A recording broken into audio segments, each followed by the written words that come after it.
you mentioned before we came on air was Brock Lesnar, and him and Randy Couture are friends, and you got to kind of see him work his way around. Did you see that coming, that he could beat Mark Hunt? Well, first of all, Mark Hunt was training Extreme Couture, but Randy wasn't taking part in his camp. He was mainly over with Cepho and a few of the other guys. But Was Mark 100% healthy too coming in? I don't think so.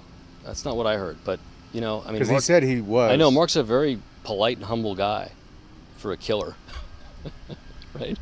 But I mean, I had heard he was a little injured, but he didn't say a word about it.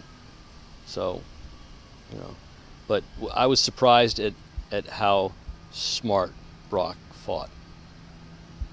He listened to his corner, and his corner said, jab, fake the takedown, jab, fake the takedown, and then finally shoot. And he did it.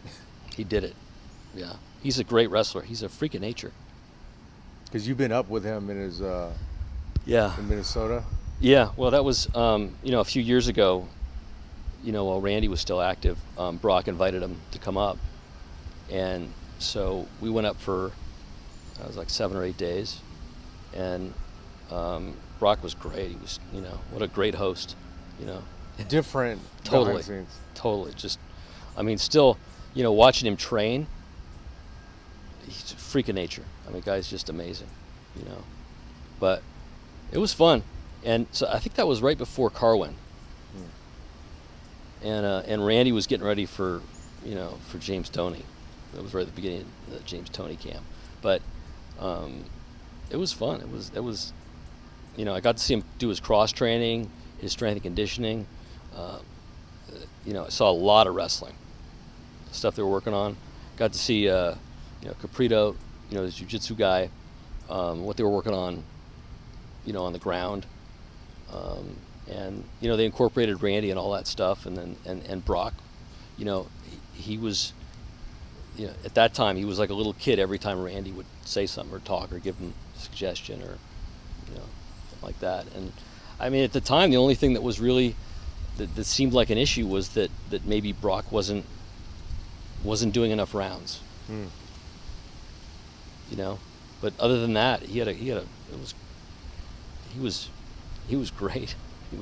Will he fight again? I think if the pay is right, I think he will. Why not? Right. He came out looking great, right? He's got a WWE event shortly, and he comes out looking fantastic. How did it hurt him? He looks, it's actually he's better off than he was before the fight, and he was already a big star. Right, and he just turned 39 today. So it's interesting to see if those 5 years off actually helped him so he wasn't taking punishment from fights or training camps. But wrestling can be pretty grueling. Yeah, right. Right? Those bumps and bruises and broken bones, those are real. Yeah. Those aren't a storyline. Yeah, it's entertainment, but those guys are acrobatic. The last two questions before we get you out of here is, what are you most proud of? Like, you've trained with Hickson, private lessons with Hickson. You're a 4th degree black belt in Tang Soo Do. You've trained under Chuck Norris. You've seen a lot of things. What's some highlights or that maybe people don't know about? So it was always hobby for me. I just loved martial arts. So when I had the chance to become involved in it, that was fun to me. At the time, would I rather be sitting reading, real estate finance documents or working on stuff for Randy? That was an easy toss-up. So, but I would sum up my fighting ability kind of like this. When Gina was training a few years ago, Carano. Yeah, for Cyborg, and she was at Extreme Couture, and Randy was actively involved in her camp.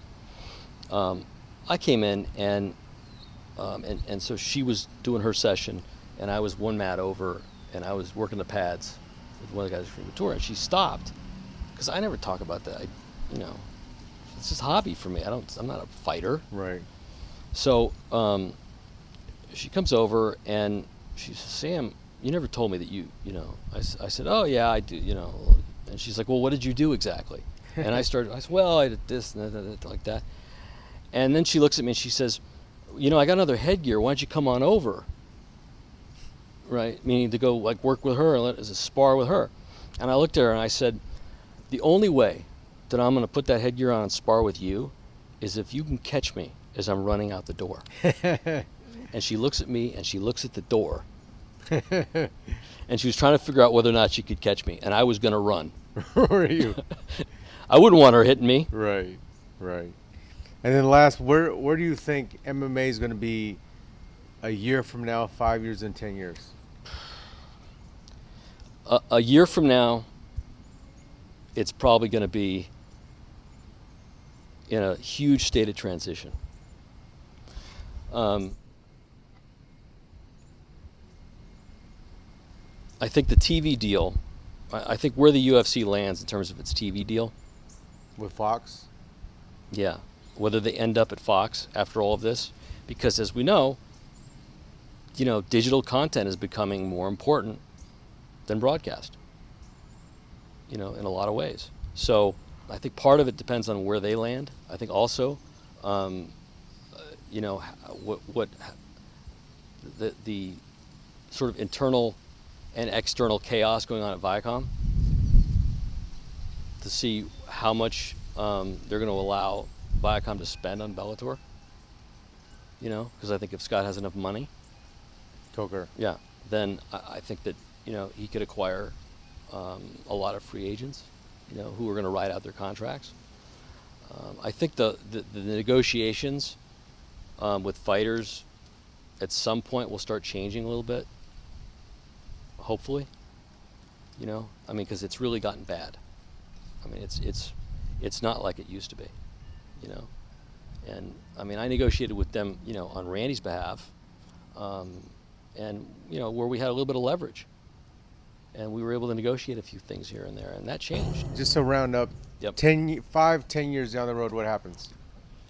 Hopefully, you know, there's more than one significant promotion. Hopefully, you know, if the answer is, you know, something, you know, whether it's the Ali Act or something similar to it,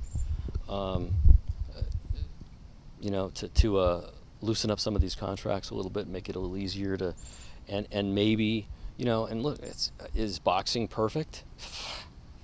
No, you know, far from it. Right. I mean, and you know, I rep, you know, Victor Ortiz, and you know, so I mean, boxing's, you know, boxing's got its own set of issues, but theoretically, if you have a ranking system that's somewhat independent, you know, and you have guys that are forced to fight each other because of their rankings, doesn't matter what promotion they're affiliated with, you know, maybe that's ultimately the best thing that happens, because you get to see the best guys go against the best guys. And clearly, I mean, looking at you know, a number of the folks that have been champs now in the UFC, I mean, how many Strikeforce people came over and are champs? I mean, what about Eddie Alvarez? Right. It was at Bellator. Right. You know, Scott let go of Will Brooks. Well, he was a champ. You know, we'll see what he does over there. But I mean, you know, there's good guys all over the place. So, in answer to your question, hopefully, you know, there's more than one significant promotion. You know, and hopefully it becomes more global. I mean, China's a huge market. It's very difficult to break in there. You know, very, very difficult. There's only one guy